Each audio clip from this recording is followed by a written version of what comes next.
Well, as summer is quickly approaching, many people across the nation, they are definitely wanting to get back to flying. But where does the future of flying stand? And will we eventually need a vaccine passport in order for us to fly?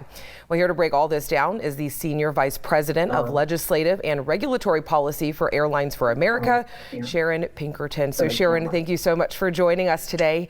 Happy to be here. Yes, thank you so much. First, for those who may not be familiar with Airlines for America, can you tell us a little bit about your association? Sure. Airlines for America is the association that represents the major U.S. passenger and cargo carriers. We carry about 90% of the U.S. passenger traffic and a lot of cargo as well. And talking about the airline industry, where were you guys pre-pandemic and where is it now? And how has it obviously been impacted economically? Well, really, in 2019, before the pandemic, we were in the golden age of flying. Frankly, prices were a good bargain, and we were growing capacity. We were growing jobs. Really, things were growing tremendously. We were offering different service at medium and small communities, international service. And then, frankly, the pandemic happened and the bottom completely fell out. I mean, at its worst, there was one day when we were at 4% of what we were before.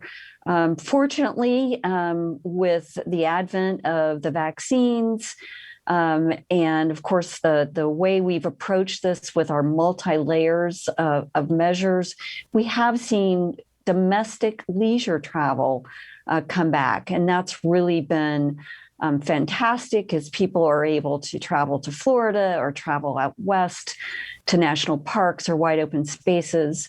That's been very helpful and very good. But on the international side, we're still down about 80%. The former administration put some travel restrictions on travel. And as a result, people who are from the UK or from Europe aren't allowed to come to the United States. And that's really brought the traffic almost to a standstill. And I want to talk about a letter that your organization sent to the White House. Can you talk a little bit about what the purpose of the letter was for? And also, then we can get into some more of the specifics that were in the letter. But why did you guys send this letter to the White House?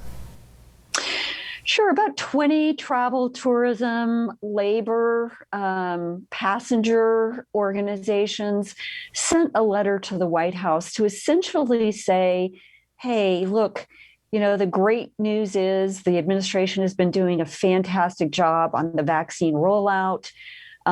We know that the infection rate is coming down.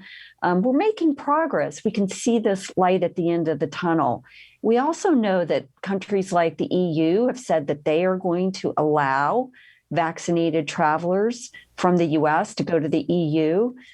Our question to the White House was, and our ask was, it's time for the US government to have a plan in place for opening international travel. You can't just turn on a dime and pull planes out of storage, hire flight attendants and pilots. All of these things take time to spool up in order to deploy capacity and add routes into an international structure. So that's why we've asked for a plan, not saying now is the time to lift those international restrictions, but now is the time, definitely, to have a plan in place to say, when we've reached a certain level of vaccination, when infections are under a certain amount, when hospitalizations and deaths are low, then that at that point, that will be the time when we will lift international restrictions with, of course, all the important risk mitigation measures that are in place. And something else that the letter said as well is you requested to develop uniform federal principles for COVID-19 health credentials. What does that mean? Well, essentially, there's been a lot, I think, of confusion about people talking about a vaccine passport. Will I have to have a vaccine passport to travel? And our answer to that is no. And thankfully, the Biden-Harris administration has also said no to a vaccine passport. What we really want is we want the federal government to set guidelines, security guidelines, privacy guidelines for all of the apps that are being developed that allow us to digitize either a vaccine record or a testing record. So it's really nothing more than that. It's just a digitization of a negative test or proof of your vaccine that will allow you to travel more seamlessly, and I think is going to give governments overseas more comfort in being able to have a digital QR code that's really just a green check mark. We want to make sure that people aren't sharing their personal health data. We don't want to have that data. What we want is for passengers to have that capability in an app on their phone, which will turn a negative test into a QR code that lets them board, or show a vaccine record that is turned into a QR code that lets you travel, say, to Iceland. I know Iceland is saying, welcome to all vaccinated passengers. So it's really just a facilitation issue more than anything else, and an automation issue.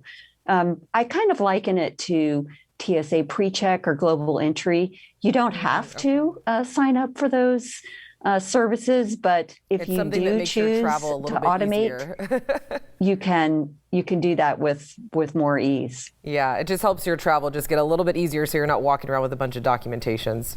You got it. So in your professional opinion, you don't think, and I just want to be very clear about this, you guys do not believe that major airlines are really pushing for any type of vaccine passport or anything. This is just, and maybe an app on your phone that just keeps all that paperwork together. That's like, hey, I got my COVID test, I've got my vaccine. So if you're doing some international or domestic travel, you just have it right there on your phone. You got it. It's really a facilitation issue. We don't support a vaccine mandate for traveling or a vaccine passport. In fact, we're opposed to that. All right, Sharon, thank you so much for your time. We really appreciate it.